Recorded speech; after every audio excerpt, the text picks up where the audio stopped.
बिस्मिल्लाहिर्रहमानिर्रहीम। अस्सलाम वालेकुम। मेरा नाम डॉक्टर महानूर आसिफ है और बाय प्रोफेशन में फिजियोथेरेपिस्ट हूँ।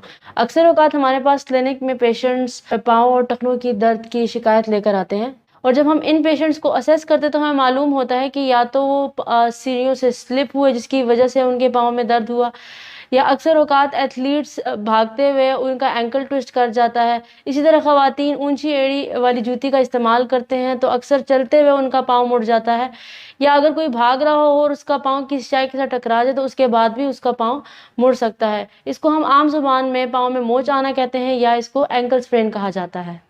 अगर हम अपने पाँव की एनाटमी की बात करें तो हमारा पाँव मुख्तलिफ किस्म की स्मॉल बोन से मिलकर बना हुआ है और इन बोन्स को आपस में मिलाने वाले जो सॉफ्ट टिश्यू स्ट्रक्चर्स हैं उनको हम लिगामेंट्स कहते हैं। जिन इंजरीज का मैंने पहले जिक्र किया है, अगर हम उसकी बायोमैकेनिक्स को देखें तो उसमें हमारे पास लिगामेंट्स सबसे ज़्यादा इन्वॉल्व होते हैं और लिगामेंट्स पे सबसे ज़्यादा प्रेशर पड़ता है, तो इन इंजरीज को हम लिगामेंटस इंजरीज कहते हैं। जब हमारे पाँव में मोच आती है या एंकल स्प्रेन होता है तो या तो हमारा पाँव बाहर की तरफ मुड़ जाता है या हमारा पाँव अंदर की तरफ मुड़ जाता है। जब हमारा पाँव अंदर की तरफ मुड़ता है तो जो हमारे बाहर वाले स्ट्रक्चर्स हैं वो डैमेज होने के चांसेस होते हैं, जिसको हम लेटरल लिगामेंट्स कहते हैं। और जब हमारा पाँव बाहर की तरफ मुड़ता है तो जो मीडियल साइड के स्ट्रक्चर्स हैं उनका इंजर्ड होने के चांसेस होते हैं, जिनको हम मीडियल कोलेटरल लिगामेंट्स भी कहते हैं।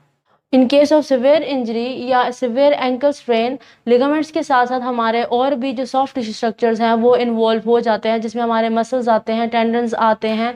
इसके अलावा हमारे कैप्सूल्स भी इन्वॉल्व होते हैं। जब भी एंकल स्प्रेन होता है तो हम एक्यूट कंडीशन में प्राइस फार्मूला इस्तेमाल करके उसको मैनेज करते हैं, जिसमें हम प्रिवेंशन एडवाइस करते हैं, रेस्ट का कहते हैं, आइसिंग करवाते हैं, उस एरिया को कंप्रेस करते हैं और एलिवेट करवाते हैं। प्राइस फार्मूले की कंप्लीट इन्फॉर्मेशन के लिए आप डिस्क्रिप्शन में दिए गए लिंक पर क्लिक करके वो वीडियो भी देख सकते हैं।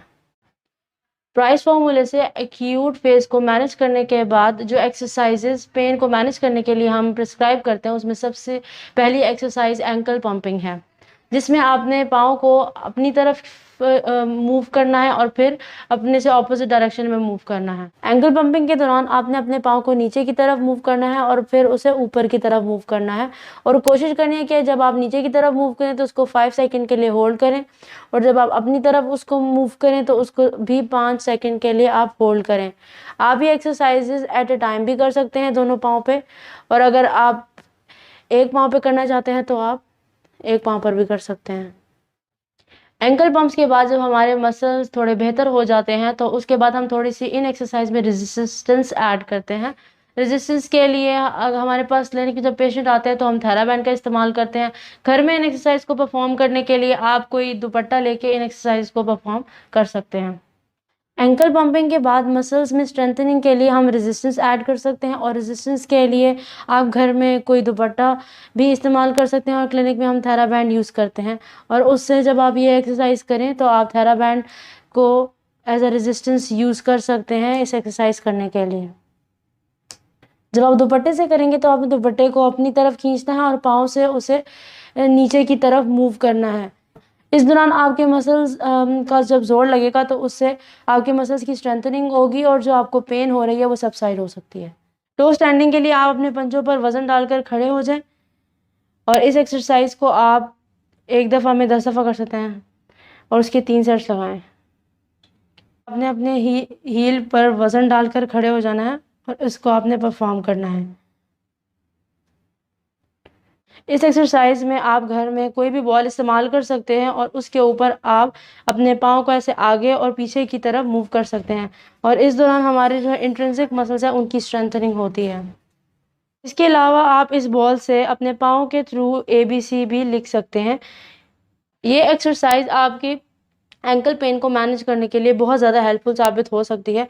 अगर इन एक्सरसाइजेज से आपकी पेन मैनेज नहीं होती या इन एक्सरसाइजेज से आपकी दर्द मज़ीद बढ़ जाती है तो उसके लिए लाजमी है कि आप अपने किसी करीबी फिजियोथेरेपिस्ट से रब्ता करें।